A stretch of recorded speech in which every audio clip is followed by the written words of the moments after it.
สุขสบายดีสิทุกคนมาพอกับช่องอาจารย์น้อยแก้ววิไสคือเก่าเด้อพี่น้องเด้อมาพออยู่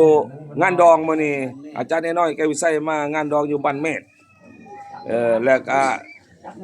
เสียทุกคนเห็นก็ฝากกดไลค์กดแชร์กดติดตามอาจารย์น้อยแก้ววิไสนี่เด้อสิทุกคนเด้อกำลังสิเข้าพักผ่อนพี่น้องตอนนี้นี่แหละอาจารย์น้อยแก้ววิไสก็ได้พาพี่พาน้องทุกคนมาเบิ่งนํกันว่าฮีตของประเพณีอยู่บ้านเมธเฮานี่คือใดถ้าเบิ่งน้ำกันเลยพี่น้องเด้อกำลังการเตรียมกับพักผ่อนอยู่ตอนนี้นะโอ้ย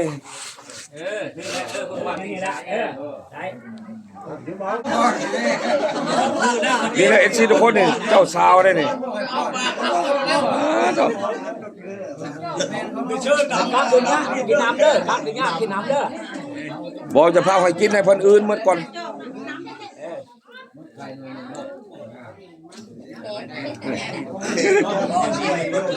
โอ้ยไผ่บ้านข่อยนี่ก็งามในพี่น้องเอ้ยมึงนะชบแดงบ่ไหลไผ่บ้านนะครับใต้เฮาในนี่เลยผัดพีมันมีทิ้งอย่างนี้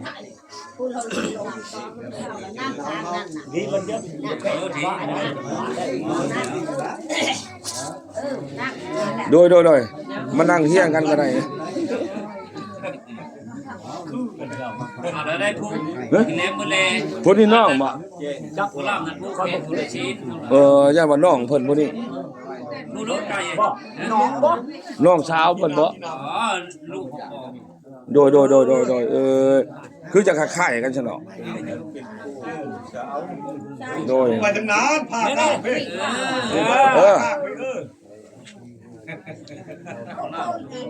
ปีปลาปีนึงถึงนึงเป็นยังมีถือต้องปีตัวคนนั้นก่อน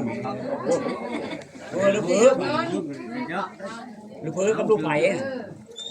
โดยนี่เพิ่นกะย่อมือผูกขอต่อแขนเอาลูกเอาหลานมาสั่นบัดนี้โดยไปเฮาเฒ่าแก่เฮาโดยไปบ้านจะไปก่อนทอดไฟจะเกตมาคนแซนเฮ็ดนั่นบ่เอาเราเจ้าเลยเอาไม้แล้วว่าคนมันลดไม้พอคุณจังมันบ่บ่บอกว่าจับชื่อได้อยากคือทำพี่น้องกันพุทธแล้วดูแลลูกเอาหลาน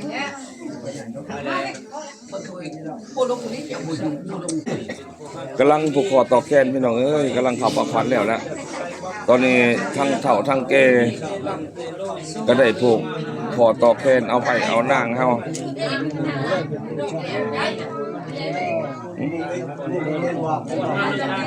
ไผ่ปลอมบ่นี่ไผ่ปลอมเคยปลอมโดยเป็นของแท้โดยเคยปลอมต้องได้ใส่อยู่ไสเคยปลอมมาบ่นี่ไผ่ปลอมเคยปลอมทางกินซีมีบ้านเจ้าเล่าผู้บ่าวผู้สาววันนอนทำลาบาจริงไปมันได้เรื่องญาติไปสังโค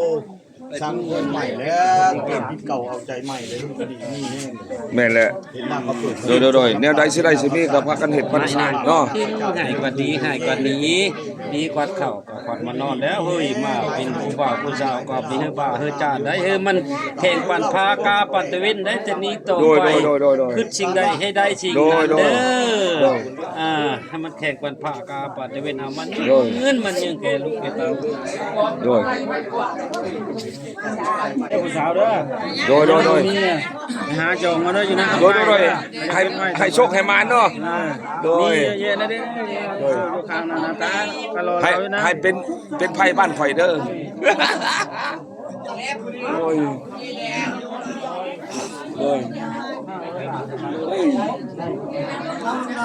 ไผ่บ่ปูนี่ก็ได้โดย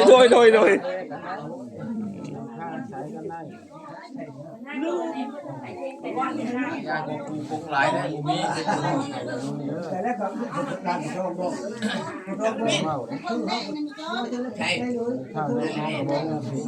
แล้วจะผูกโดยยังข่อยเนาะขอเชียร์แบบนี้นะบัดนี้จ้าทุกอยู่ดีมีแห้งอันนี้ไผ่ปลอมอันนี้ไผ่แท้นี่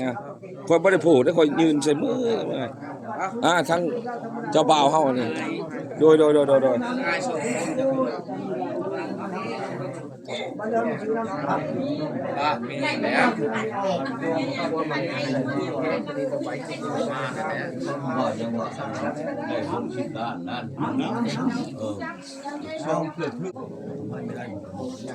มีได้แล้ว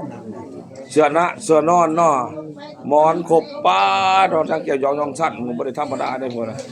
ของเก่งเข่งอยู่ คนผู้บ้าหรือยึดแต่หมอน้ำแล้วก็หมอ Cái cạnh nhiều nữa, cái nhiều đen, cạnh nữa, cái nó. ว่าแต่แล้วมันดีนะว่ามันเลิกเอาช่างมาหาชิงช่างมาหาช่องเลย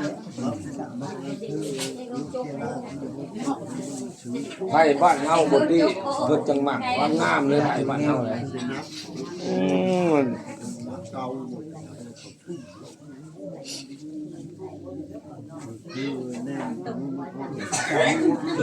ไผ่ปลอมเฮาก็จักหน่อยสิเมื่อเป็นไผ่แท้บ้านข่อยเด้อ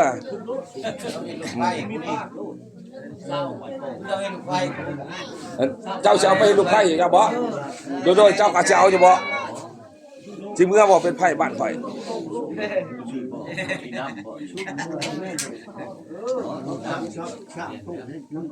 ถามเราตัวจริงเลยเคยปลอมเลยถามบ่ลูก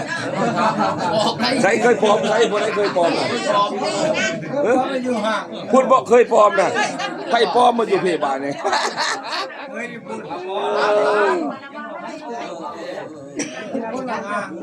เด้ๆหั่นไผ่ปลอมอยู่สนเนาะบัดเคยปลอมก็อยู่สนมานี่นี่บ่ยังเด้อนี่พ่อมันได้ยังชมมารับพี่ก่อนเท่าแก่พี่ก่อนนี่ละมาเปิดเคนทางว่าหยอกลงขบวนกันดินเด้อสิทุกคนเด้อถ้าว่าผิดพลาดประการใดก็ขอโทษขออภัยนำ FC เฮาทุกคนบางเทื่อมันก็สิลงความเมาก็มีเด้อสิเด้อกำลังสิสมมาเท่าแก่ตอนนี้เนาะไผ่ปลอมมาเด้อไผ่ปลอมเจ้ามาเคยปลอมกับไผ่ปลอมมานี่มาแม่มาใกล้ๆกันแม่เท่าแก่คนไหนสมบัติเท่าแก่ได้ยังไงเป้อ้อยมาปีกอบจ้ะจะได้สิได้เขาโดยสมบัติเท่าแก่ก่อนเขาตะแก่ของนอกนี้แล้วให้อยู่มีแรงทำกิโลเอาลูกเอา5กิโลบ่ได้แล้วแข็ง แล้วขอยอยากบอกพวกเจ้านะไผ่ปลอมกับเคยปลอมนี่บอกเขามาว่าเลย มาเค้นนี่เอาเชี่ยเอามาเค้นก่อนได้จะไปชุมมาไล่อันนั้นโอเคจังไว้มันมาเอาไก่มาเค้นก่อนรักคนเค้นได้โดยชื่อเงินเดือนถอยครีม เค้นนี่ก่อน มาทำนี่ ว่าเค้นแล้วนะคุยมามาก่อนไก่พอลำเอาดูลำเอาไก่ลำน้อยไม่ได้ชนลำใหญ่ถูกคนเค้นได้ เนี่ยจะเอาไว้นี่นะ ถูกไปเลยอย่างกันเลย เพราะว่าแค่เล่นจะเอาไว้ แล้วก็บอกเป็นเก่าเจ้า ได้เล่าบนแนวทาง เจ้า บ่ได้เป็นเฮ็ดเน่าคาคอนบ่ได้เป็นบอนเน่าคาหุยบ่ เจ้า บ่เป็นหุยเน่าคาวี เจ้า แต่บัดนี้คือเป็นแก้วเป็นเคยเนาะสิได้ว่าน้ำแล้วเนาะหน้าแข้งเป็นดินโตเป็นคนใส รับได้พระเจ้าล้ำพระเจ้าเลย กินได้ชีดบ่นี้จักว่าญาคาได้ปลาบ่ให้เย็บไถพญา เจ้าน อนความมือเบิ่งชะควายนอนหายให้เบิ่งพญา รับได้พระเจ้าล้ำ ใจบ่ได้ลามบัดนี้วัวควายไปเขาอยู่ป่าอยู่ดอนก็มีคนควายเคย ปัจจุบันคนไปตาคน ควายอยู่บ้านอยู่รักอยู่แรงควายพ่อควายลุง เจ้า รับได้บ่ ได้ อันนั้นเป็นไงมีเนาะ กำควายอยู่ดงอยู่ป่าเลยขายก็ได้เนาะของพวกเขาได้ ไปบ้านไปลูกไป โดยจะมาหมดเพื่อนเนี่ยเป็นคนลุงของตาดิว่าเขาจะขายแต่ขายอยู่ป่าเลย พอลูกเราชมา โดยว่าหยอกหนูหัวมวนกันเด้อสิเด้ออย่าไปถือสาอาจารย์นี่เราจะใส่เด้อมื้อนี้ก็คือว่าเลยมันอยากเข้าเนี่ยน้อยนึงอยากเมาเนี่ย ให้เจ้าให้ก้อนให้แหละคนชมาอันนั้นน่ะ ถ้าว่าบ่ถือก็ขอสตูดุญาณนำเป็นสิเฮาทุกคน มา จบมื้อล่ะ โดยอันเดียวกันโดยแม่ คนให้เข้ามาได้บาดนี้ได้เขาจะแก้มาที่ไกลจังได๋ อัน บอกเขาแม่ ว่าให้เปิดชายทำวะ โดยอันถือว่าฮีดเนาะนี่ตัวนี้เนาะ แม่รักเขาเอิ้นว่ารัก โดยอันนี้กรรมเป็นมันยังอันนี้เขาเอิ้นว่านี่ รักจังว่ารัก รักมากเนาะ รักนี่ล่ะ ถือว่าเป็นรักไม่แกล้ง รักแหละเพิ่นสมมาว่านี่รัก เป็นรักไม่แกล้งเนาะ แม่ ก็ชมเทียบว่าคือเพิ่นนี่ผู้ใหญ่นี่เนาะเป็นผู้ใหญ่อยู่ในบ้านนี่ ในบ้านผู้แต่งให้เป็นรัก โดย เป็น แม่ เพราะว่าฮิตคองนี่ ถือว่า ความคิดเป็นข้าวความคิดความคองก็รักดีว่า โดยเลย พกบาทไฟตัวหนึงเพิ่นผุนบอก เพิ่นเว้าในใดต้องตำลังบังความเพิ่นเนาะ พาเข้าเท่าแก่ช่อง โดยโดย ใส่ตัวนี้พี่ใส่บ้านมานี่ มีหลักได้อยู่ของประเพณีนะ รักในแก่ เปรียบได้เพิ่นเนี่ยเป็นผู้ใหญ่นี่ต้องนับถือเพิ่นและเขาเอาตัวนี้มาชมเทียบ ยังเพิ่นเนี่ยบ้านเรา โดย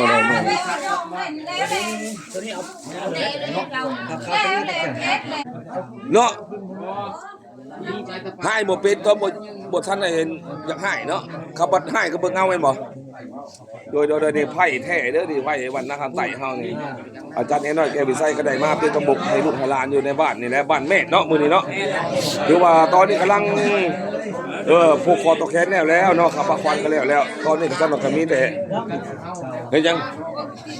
มีแต่พาเข้าสามัคคีเนาะโดยขีดคลองกันอยู่บ้านแม่เฮานี่ก็คล้ายๆกันก็คืออยู่บ้านข่อยคือกันโดยเลยทางใดข่อยเห็นนั่นไผข่อยนี่โอ้ยเบิ่งสิให้บ่เป็นเนาะไผข่อยนี่ปาดโอ้บ่ติเพิ่นจังเอาเด้งามในพี่น้องไอ้ไผบรรณาคำใต้เฮานี่ไผปลอมมาเด้วเข้าใจกันหรือบ่กับเคยปลอมนั่นสิเมื่อได้อย่าว่าอยู่บ้านข่อยเอาเมื่อได้เอาเมื่อไหน